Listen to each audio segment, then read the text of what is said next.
लोग अपने आप को हनुमान जी से जोड़ते हैं, भूत पिशाच निकट नहीं आवे, महावीर जब नाम सुना।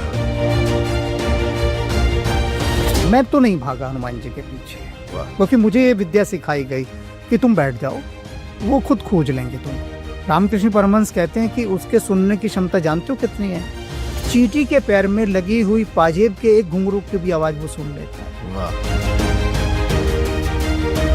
कबीरा मन निर्मल भया, जो गंगा को नीर, पाछे पाछे हरि फिरे, कहत कबीर कबीर।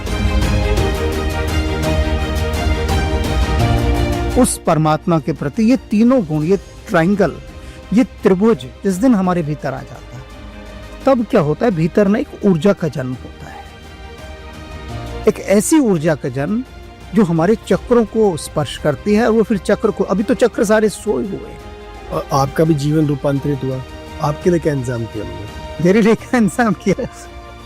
ऐसा है कि मुझे तो जो महायोगी हैं, साधु सन्यासी हिमालय के, वो कभी किसी के संपर्क में नहीं आते। ऐसे ऐसे स्थानों पर रहते हैं कि तुम खोजने भी निकलो तो खोज नहीं पाएंगे।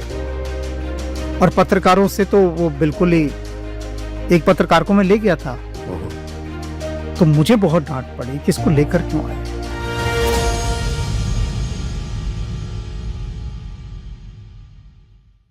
नमस्कार, टाइम्स ऑफ इंडिया लाइफस्टाइल के लेटेस्ट पॉडकास्ट में मैं पंकज शर्मा आपका स्वागत करता हूं।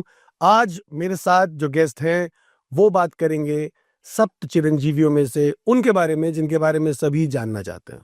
जी हाँ, बजरंगबली, हनुमान जी के बारे में बात करेंगे और इस पॉडकास्ट में उनसे जानेंगे कि कैसे उनकी हनुमान जी से मुलाकात हुई और कैसे हम हनुमान जी से मुलाकात कर सकते हैं। मैं स्वागत करता हूं गुरुदेव ईशान महेश जी का। नमस्कार ईशान जी, सबसे पहला सवाल मैं यही मेरी तरफ से रहेगा और मेरे ख्याल से सभी जो हमें देख रहे हैं उनका भी ये सवाल होगा कि हनुमान जी सच में मिल सकते हैं? सर्वप्रथम हमें अपनी चेतना का विकास उन ऊंचाइयों तक करना होता है, उन गहराइयों तक करना होता है कि जहां पहुंचकर वे स्वयं आते हैं। और इसकी सबसे सुंदर व्याख्या कबीर साहब ने की है। हम कितना खोजने निकल जाएं हनुमान जी को, मैं तुम्हें बता दूं कि हनुमान जी यहां पर हैं, जगह भी बता दूं, तुम उनको खोज नहीं सकोगे। तुम्हारे पास कोई पता नहीं है हनुमान जी का, बता दूं तब भी नहीं खोज सकोगे, और यदि नहीं बताऊंगा तब भी पता तो नहीं है ना। अब कोई खोजने निकले हनुमान जी को, कहां खोजेगा बताओ? नहीं खोज सकता ना। एक ऐसे पात्र को खोजना है कि जो कहीं पर तुम्हें दिखाई नहीं दे रहा। लेकिन इसका अब विपरीत चलो कि हनुमान जी चाहें तो तुम्हें एक क्षण में खोज लेंगे। तो कबीर साहब वाली बात, कबीरा मन निर्मल भया, जो गंगा को नीर, पाछे पाछे हरि फिरे, कहत कबीर कबीर। एक दूसरी तकनीक का इस्तेमाल करना है। हमें नहीं भागना हनुमान जी के, मैं तो नहीं भागा हनुमान जी के पीछे, क्योंकि मुझे ये विद्या सिखाई गई कि तुम बैठ जाओ, वो खुद खोज लेंगे तुमको, तुम नहीं खोज पाओगे। लेकिन अब आपने ये बात कह दी तो इस पे मैं सीधे, मेरा दिमाग चला गया महाभारत पे। ठीक है, कौरव थे, कौरवों के सैनिक थे, पांडव थे, पांडवों के सैनिक थे, लेकिन ज्ञान दिया, विराट रूप दिखाया अर्जुन को। अब आप कह रहे हैं कि अर्जुन बन जाओ, है ना? तो कैसे बनेंगे अर्जुन? हाँ बिल्कुल सही कहा। अब अर्जुन को ही विराट रूप क्यों दिखाया? अभी इसी पर मेरी एक पूरे, इसी पर हनुमान जी ने कहा कि अर्जुन को ही क्यों दिखाया, इस पर मैं तुम्हें बताता हूँ। और हनुमान जी ने एक पूरा उपन्यास मुझसे लिखवाया उस पर। वाह। और उसका नाम है मुझे कृष्ण चाहिए। मैं तुम्हें दिखा भी सकता हूँ, झोले में रखा है, दिखाना जरा निकालो। ये जो प्रश्न है ना, ये बड़ा सार्थक प्रश्न है। जो ये देखो, वाह, मुझे कृष्ण चाहिए। अब क्या है, ये जो मुझे कृष्ण चाहिए है, जब तक हमारे पास अर्जुन की आंख नहीं होगी। अब ये बड़ा मूलभूत प्रश्न था कि अर्जुन को ही भगवान कृष्ण ने अपना ये विराट रूप क्यों दिखाया? क्यों दिखाया? क्योंकि अर्जुन की जो आंख थी वो सिर्फ कृष्ण को ही फोकस करती थी। और इसका सबसे बड़ा प्रमाण क्या है कृष्ण ने दो विकल्प रख दिए थे दुर्योधन और अर्जुन के सामने। पता है, सर्वविदित है कि एक तरफ पूरी नारायणी सेना मैं और मेरी सेना, और एक तरफ मैं अकेला निहत्था हूं। जी पहला अवसर दिया अर्जुन को कि मांगो क्या मांगते हो। दुर्योधन इस बात पर बहुत कुपित हुआ था। ये कृष्ण देखो कितना धूर्त है, चालाक है, बहुत मन मन में बोल रहा था। वो सभी इस उपन्यास में है कि ये तो निश्चित रूप से नारायणी सेना मांगेगा। निहत्थे कृष्ण का लेकर ये करेगा क्या? सही बात। लेकिन देखो प्रभु कैसे परीक्षा लेते हैं, क्षण क्षण परीक्षा लेते हैं। उन्होंने कहा मुझे देखना है कि अर्जुन को चाहिए क्या, और अर्जुन ने चुना परमात्मा को। उसने वो सारी सांसारिक उपलब्धियां छोड़ दी। एक सेनापति के रूप में अर्जुन गया था। प्रमुखता क्या थी कि सेना को प्राप्त करना, जी सैन्य शक्ति प्राप्त करना। जी लेकिन सैन्य शक्ति को प्राप्त ना करके किसे चुना? कृष्ण को। कृष्ण, और उसकी बड़ी आलोचना हुई। अभी बिल्कुल देखो समसामयिक प्रभु सारी चीजें दिखाते हैं। अभी हमारे माननीय प्रधानमंत्री भगवान जगन्नाथ के बुलावे पर वहां चले गए। जी सारे मतलब सांसारिक प्रलोभनों, उपलब्धियों, वैभव, प्रभाव को छोड़कर कि मुझे तो भगवान जगन्नाथ का बुलावा आया है। ये वही आंख है, अर्जुन की आंख, जो पूरा फोकस परमात्मा पर करती है। वाह, जिस दिन ये दृष्टि हमारे भीतर आ जाए फोकस करने की, ये जो फोटोग्राफी है ना, ये जो लेंस हैं, ये हमें कमाल की चीजें सिखाती हैं। ये अध्यात्म से जुड़े हैं कि सब कुछ आउट ऑफ फोकस कर दो, और जो तुम्हारा सब्जेक्ट है उस पर जब तुम फोकस हो जाते हो, तब क्या होता है, जो अस्तित्व है वह तुम्हारी तरफ दौड़ कर आता है, तुम्हें नहीं जाना पड़ता। बिल्कुल पूरी तरह से स्वार्थी हो जाओ। बिल्कुल, ये स्वार्थ बड़ा, तुमने जाना, ये स्वार्थ बड़ा सुंदर शब्द है। जी स्वार्थी को लोग गलत उसमें इस्तेमाल करते हैं। जी स्वार्थ का मतलब होता है स्व अर्थ, मेरे भीतर का अर्थ क्या है। जी तो जब आपके भीतर का अर्थ केवल और केवल परमात्मा हो जाता है, तो सारी उपलब्धियां फिर खुद से चलकर आती हैं साथ में। सब कुछ नहीं पाना पड़ता। फिर एक तत्व को पालो, एक उसको पालो, उसको पाने के बाद कुछ पाना शेष नहीं रह जाता, सब कुछ प्राप्त होता है। जैसे हनुमान जी ने राम को पा लिया। लेकिन अब ये बात तो आगे से आगे चली जाएगी, लेकिन फिर से मेरा सवाल वही है कि कैसे हनुमान जी से कैसे मिल सकते हैं, अपने आप को कैसे उस लायक बनाए हनुमान जी से। हाँ, अब देखो जो हनुमान है वो सेवा, भक्ति और समर्पण, इनसे प्रसन्न होते हैं। उनकी जो सबसे बड़ी प्रसन्नता है। अब सेवा किसकी करनी है? जो हमारे को दायित्व दिए गए हैं, जिन कर्तव्यों को हमें निर्वाह करना है, वो हमारी सबसे बड़ी सेवा है। वही भक्ति क्या है? राष्ट्र भक्ति से बड़ी भक्ति कोई नहीं है, ये भगवान राम भी कहते हैं। इससे बड़ी भक्ति कुछ नहीं है यदि आप राष्ट्र की भक्ति कर रहे हैं और समर्पित हैं आप उस परमात्मा के प्रति। ये तीनों गुण, ये ट्रायंगल, ये त्रिभुज जिस दिन हमारे भीतर आ जाता है कि अपने दायित्व का पूरी निष्ठा और पूरी भक्ति के साथ पालन करना, तब क्या होता है, भीतर ना एक ऊर्जा का जन्म होता है। एक ऐसी ऊर्जा का जन्म जो हमारे चक्रों को स्पर्श करती है, और वो फिर चक्र को, अभी तो चक्र सारे सोए हुए हैं, अभी तो मनुष्य चक्रों में पड़ा हुआ है, चक्र पर उसका ध्यान नहीं है। जी अब जिस दिन उसका ध्यान अपनी चेतना पर पूर्ण रूपेण आ जाता है, और इससे अच्छा मार्ग कोई नहीं है कि आप पूर्ण रूपेण अपने कर्तव्य के प्रति समर्पित होकर, कर्म ही पूजा कहा गया है ना, तो उस कर्म को पूजा के समान समझना। अब जब हम पूजा करते हैं तो अपने को कितना शुद्ध करते हैं, घर को भी बड़ा साफ सुथरा करेंगे, कोई झूठा बर्तन नहीं लेंगे, कहेंगे भाई सारे सुच्चे बर्तन चाहिए, वस्त्र भी सुच्चा चाहिए। उसी तरह से जब हम अपने कर्म क्षेत्र में उतरते हैं तो अपनी पूरी चेतना को, तन मन को पूरी तरह से शुद्ध करके तब वहां उतरना चाहिए। लेकिन ये होता कहाँ है? माया इसको करने कहाँ देती है? एक वैसे सामान्य सा उदाहरण, सरकार एक व्यक्ति को बहुत उच्च पद पर प्रतिष्ठित करती है, ऐसा पद जहां पर उसका ऐसा वेतन है कि जो कोई कल्पना नहीं कर सकता, सुविधाएं कितनी मिलती है, लेकिन क्या वह अपने कर्तव्यों का पालन कर रहा है? वो सारा दिन अपने ऑफिस में, अपने ऐश्वर्य में, अन्य इतर कार्यों में, लेकिन उसको किस लिए सरकार ने नियुक्त किया? प्रजा की सेवा के लिए, और उसके लिए सरकार उसको भरपूर दे रही है। वो उसका जंपिंग बोर्ड है।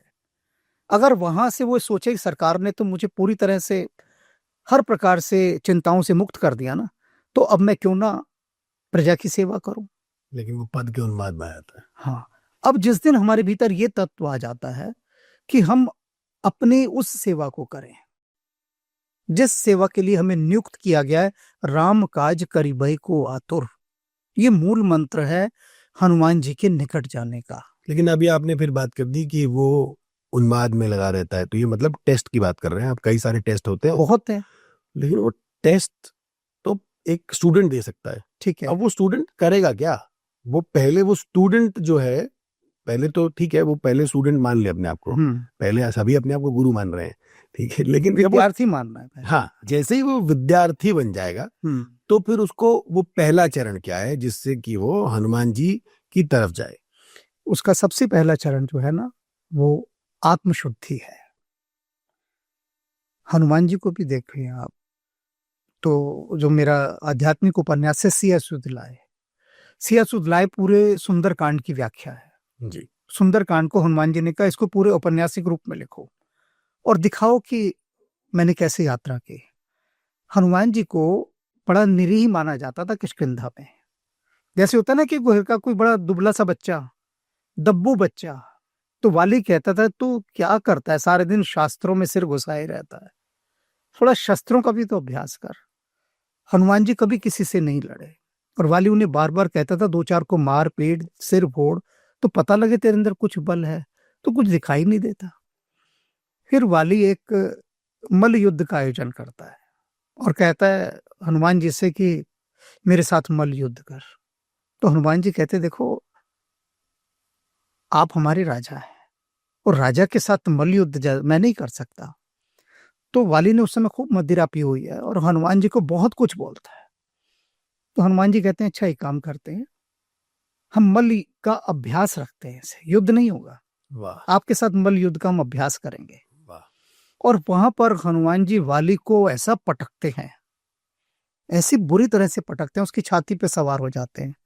चारों तरफ हनुमान जी की जय जयकार हो रही है, पूरी किष्किंधा वहां पर है और वाली बड़ा लज्जित है।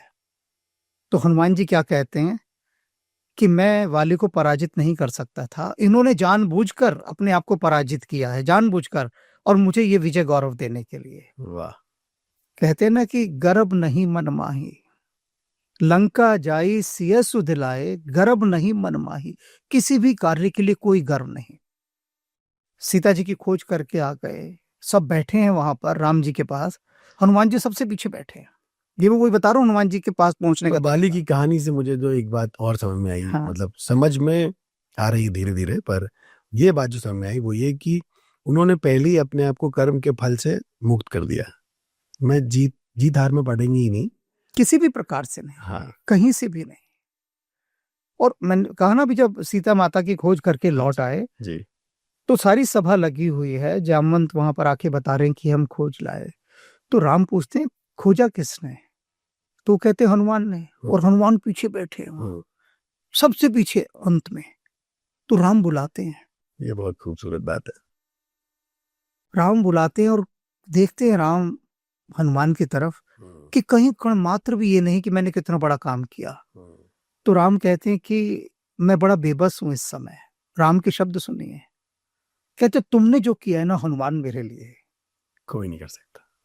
उसके समकक्ष तराजू में रखकर मैं क्या ऐसा दूं, मैं समझ नहीं। राम की व्यवस्था वहां पर देखिए, मतलब इतने राम बेबस दिखाई दे रहे हैं।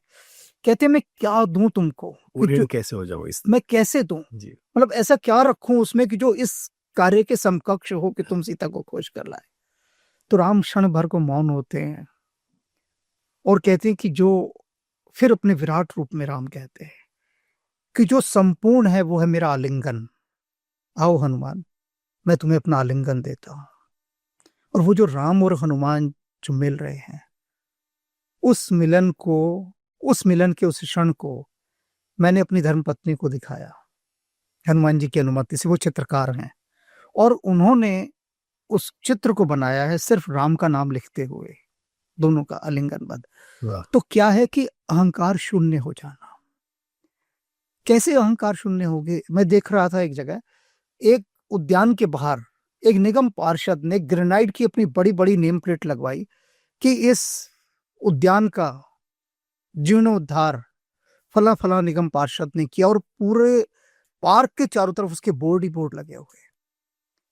ये लाइट निगम पार्षद ने लगवाई। तो ऐसे तो एक शिक्षक को भी कहना चाहिए कि आज मैं विद्यालय में बच्चों को पढ़ा कर आया, तुम्हें भी अपने मोहल्ले में जाके बोर्ड लगाने चाहिए कि आज मैंने इतने लोगों का इंटरव्यू लिया। एक डॉक्टर भी बोर्ड लगाता फिर चारों तरफ कि मैंने आज इतने पेशेंट्स को देखा। प्रश्न ये है कि जो इतने सारे बोर्ड लग रहे हैं, मैं हनुमान जी के निकट पहुंचने की बात बता रहा हूँ, ये किसके पैसों से लग रहे हैं बोर्ड? ये जो ग्रेनाइट के पत्थरों पर इतने बड़े बड़े अपने नाम ये खोदे जा रहे हैं, प्रजा के पैसे से, हाँ जी, है ना? तो प्रजा की जो खून पसीने की कमाई है, उसका उपयोग अपने निज प्रचार के लिए हो रहा है। तो क्या हुआ? अहंकार की वृद्धि हो रही है। अब जहां अहंकार इतना विराट रूप से होगा, तो हनुमान जी तो अहंकार की दुर्गंध में आते ही नहीं है। वहां तो परम पवित्र सुगंध चाहिए, हृदय कमल की सुगंध चाहिए। यथा राजा तथा प्रजा। हृदय का कमल खिलेगा जब, हाँ, उसकी सुगंध पर हनुमान जी भंवरे बनकर आ जाएंगे। बिल्कुल, वो तो भ्रमर हैं। हाँ जी, भ्रमर हैं। किसी ने, नारद जी ने पूछा जाकर भगवान से कि मैं थक गया ढूंढ ढूंढ के, आप थे कहाँ, कहाँ रहते हैं, मुझे वो स्थान बता दीजिए जहां आप हो, मैं आपको ढूंढ कर ला सकूं। बहुत ढूंढना पड़ता मुझे, आप वहां तो थे नहीं धाम में। तो भगवान कहते हैं, नाहम वसामि वैकुंठे, मैं वैकुंठ में तो रहता ही ना हूं, वहां तो होता ही नहीं। योगी नाम हृदय न चाहे, और ना योगियों के हृदय में होता हूं। मद भक्तान यत्र गायत्री तत्र तिष्ठामि नारद, मेरे भक्त जहां मुझे गा रहे होते हैं ना नारद, मैं वहां पर होता हूं। ये मेरा पता है। भीतर भक्ति का भाव हो, भीतर निर्दोष चित्त दशा हो, भीतर ईर्ष्या ना हो, द्वेष ना हो, लोभ ना हो, क्रोध ना हो, घृणा ना हो, अहंकार ना हो। अब इनसे पहले इनसे खाली करना है सबको।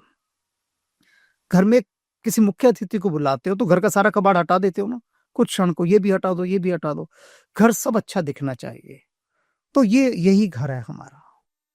ये जो मनोविकार हैं, जब तक इन मनोविकारों पर काम नहीं होगा ना, तब तक तो परमात्मा का नाम लेना ही बेकार है, उसकी बात करना ही बेकार है।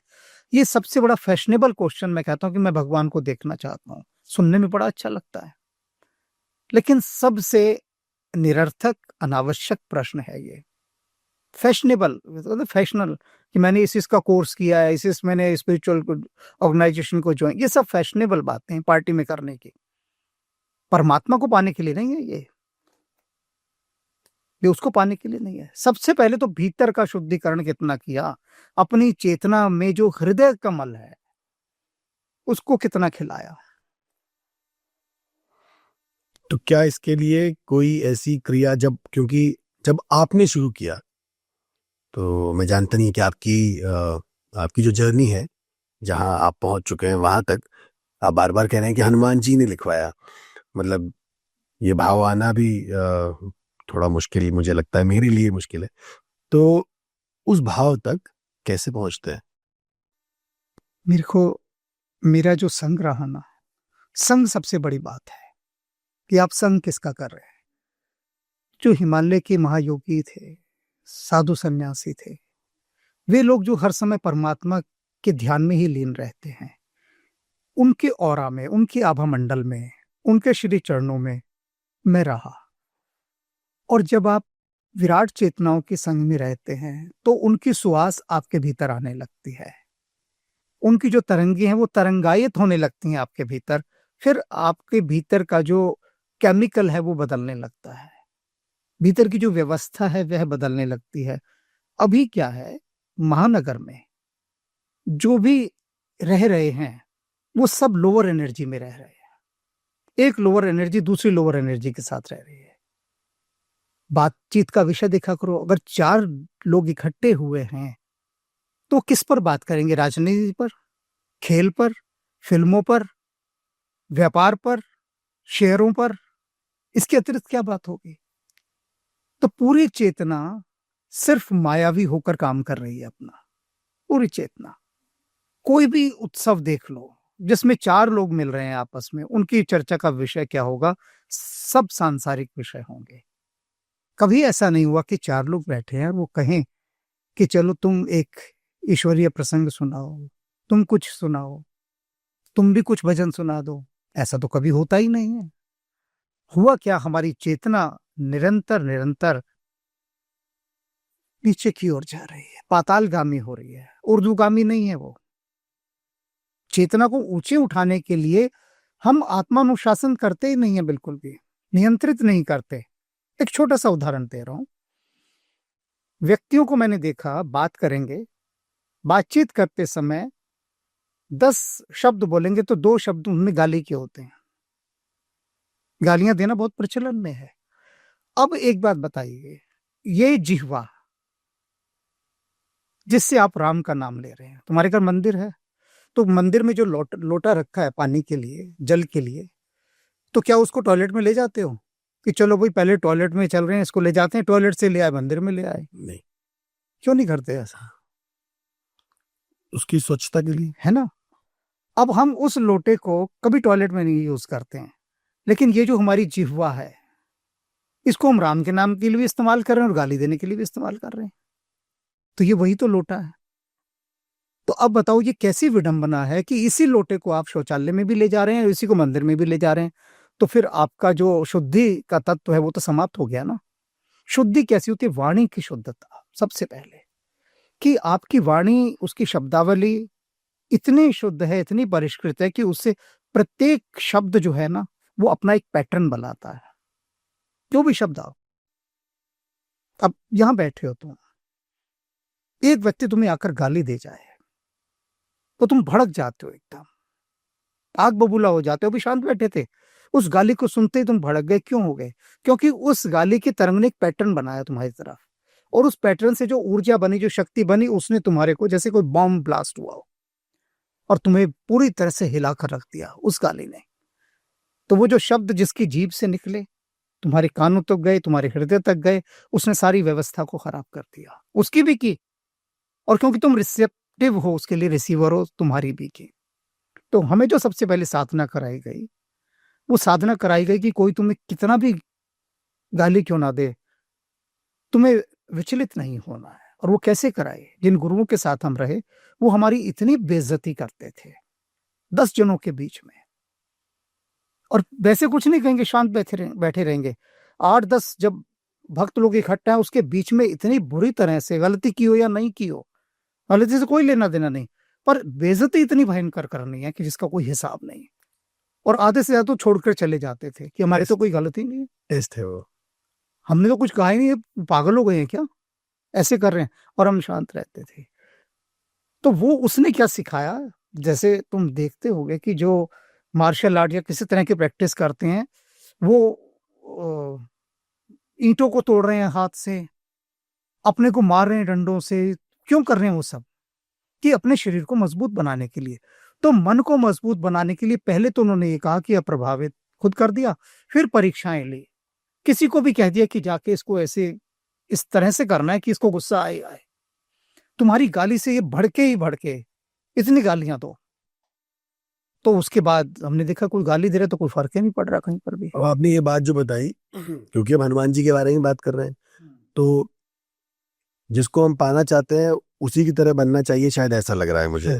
और इससे मुझे जो सुंदर कांड में जब हनुमान जी को ऐसा लगा, रावण को ऐसा लगा या मेघनाथ को ऐसा लगा कि उन्होंने ब्रह्मास्त्र से नागपाश में बांध दिया है, तो हालांकि उसी एक लाइन पे मुझे बहुत, कभी कभी जब मैं पढ़ता हूँ तो मुझे आंसू आ जाते हैं कि एक ऐसी चीज जो सब कुछ कर सकती है, वो सिर्फ उसका मान रखने के लिए, जो ब्रह्मास्त्र था उसका मान रखने के लिए उन्होंने खा लिया उसे। जबकि हम, जैसे ही कोई हमें तू तड़ा के जैसे मैं अपनी गाली दी, तो हम कहते हैं कि आज पहले तुझे खत्म करते हैं, फिर बाद में बाकी बात करेंगे। लेकिन यही बात कि रावण ने बहुत उकसाया, बहुत कुछ कहा, राम जी के बारे में कहा, इसके बारे में कहा, उनके बारे में कहा, तू है कौन, सब कुछ कहा। लेकिन उसके बाद भी अगर हनुमान जी चाहते तो रामायण वहीं खत्म हो जाती, क्योंकि वो तो सब कुछ कर सकते थे। लेकिन यही जो अभी आपने बताया, और इसमें रावण पता क्या कहता है जी, जब उसकी सभा में, वहां पर जब राक्षस कहते हैं कि जो है इस वानर को हम मार डालेंगे, तो रावण कहता है नहीं, ये वानर नहीं है, इसे वानर मत करो, वानर बिल्कुल मत कहो इसे। आखिर में रावण, जब तुमने बताया ना कि सब कुछ देख लिया उसने हनुमान जी को सब कुछ करके, लेकिन वो विचलित नहीं हुए, वो कहता ये कोई देव पुरुष है जो वानर के रूप में, लेकिन मैं समझ नहीं पा रहा हूं ये है कौन। ये रावण के शब्द है। कहते इसे वानर तो मत कहो, क्योंकि मैं समझ नहीं पा रहा हूं इसे ये है कौन। आज तक मैंने इसका कोई परिचय नहीं जाना, कुछ नहीं जाना, लेकिन ये कोई देव पुरुष है कि इतना धैर्य, इतनी निरअहंकारिता मैंने आज तक नहीं देखी। क्योंकि रावण तो सिर्फ अहंकार का ही प्रतीकात्मक रूप था, पूरा का पूरा साक्षात प्रतिमा थी अहंकार की। तो ये तत्व जब तक हम अपने भीतर से विसर्जित नहीं करेंगे, हनुमान जी को क्या समझते हो कि ना समझ है वो, कि वानर है तो बस कुछ भी कह दिया आ जाएंगे, तुमने केला दिखाया वो दौड़ कर आ जाएंगे। ये भीतर के सारे मल हैं, विकार हैं, उनको सभी को निकालना है। जब तक वे नहीं निकलेंगे तब तक हनुमान जी की बात बिल्कुल भूल जानी चाहिए। हाँ, उनसे सतत ये प्रार्थना करनी चाहिए। कहते हैं ना कि निज मन मुकुर सुधार। ये जो अपने मन के जो दर्पण को है उसको सुधारने के लिए हनुमान जी से यही प्रार्थना करनी चाहिए कि हे ज्ञान गुण के सागर, आप मेरे सहयोगी रहें, मेरे साथ रहें, और आत्मानुशासन में, आत्मनियंत्रण में, साधना में आप मेरे सहायक सिद्ध हों। तभी साधना। विनय पत्रिका तुलसीदास जी से हनुमान जी ने लिखवाई, क्योंकि वो कह रहे थे कि राम मेरे से प्रसन्न ही नहीं है, बिल्कुल भी नहीं है। तो हनुमान जी कहते हैं कि देखो, विनय पत्रिका, विनय करो, विनय की स्तुतियां करो। विनय की स्तुतियों में क्या होता है, हम अहंकार के साथ तो नहीं कर सकते ना। अगर हम किसी से विनय कर रहे हैं, प्रार्थना कर रहे हैं, तो कैसे करेंगे? निरअहंकार होके ही करेंगे ना। अगर तुम्हें किसी से 2 रुपए भी मांगने हैं तो गिड़गिड़ाओगे ना, संपूर्ण समर्पण के बाद, है ना जी। तो अब वो तुलसीदास जी ने जब विनय पत्रिका लिखी, उसके बाद उनकी बात बनी। तो ये जो विनय है निरंतर हनुमान जी से करने की, वो विनय सार्थक है। हनुमान जी की ही अगर बात करें, वैसे तो रामायण में सभी कैरेक्टर्स के बारे में अलग अलग बात की जा सकती है, लेकिन अगर सिर्फ हनुमान जी की कैरेक्टर के बारे में बात करें कि सिर्फ जैसे हम सभी के अलग अलग रोल हैं जीवन में, मैं किसी का पिता भी हूँ, किसी का बेटा भी हूँ, किसी का पोता भी हूँ, किसी का शिष्य हूँ, ऐसे ही हनुमान जी के चरित्र से हर पल सब कुछ सीखने को मिलता है। जैसे रावण की बात कर रहे थे, तो अपने उसके चेले भी हैं। रावण तो हनुमान जी यानी कि शिव जी के चेले हैं, तो वो स्वयं आए भी उनसे मिलने के लिए। ऐसे ही अगर हम और आगे जाएं, तो जब अभी आपने बात करी, आपने कहा कि जब हनुमान जी सारा काम करके आ गए, तो जब पूछा राम जी ने, तो हनुमान जी से पूछा क्या चाहिए, तो वो रोने लग गए। उन्होंने कहा कि सब कुछ तो राम के नाम की वजह से हुआ है। लेकिन ये समर्पण का भाव कैसे जागेगा? क्या इसकी कोई विधि है, कोई तरीका है कि सुबह इतने बजे उठो, ये काम करो, ऐसे करो? कोई नियम है या बिना किसी नियम के हो जाता है? 2 स्थितियां हैं। एक, कुछ लोग कहते हैं कोई नियम की आवश्यकता नहीं है, कुछ नहीं है, ये सब एक नियम की बात करते हैं। इसको एक उदाहरण से समझो। सर्वप्रथम होता है साधक। साधक के लिए नियम चाहिए होते हैं।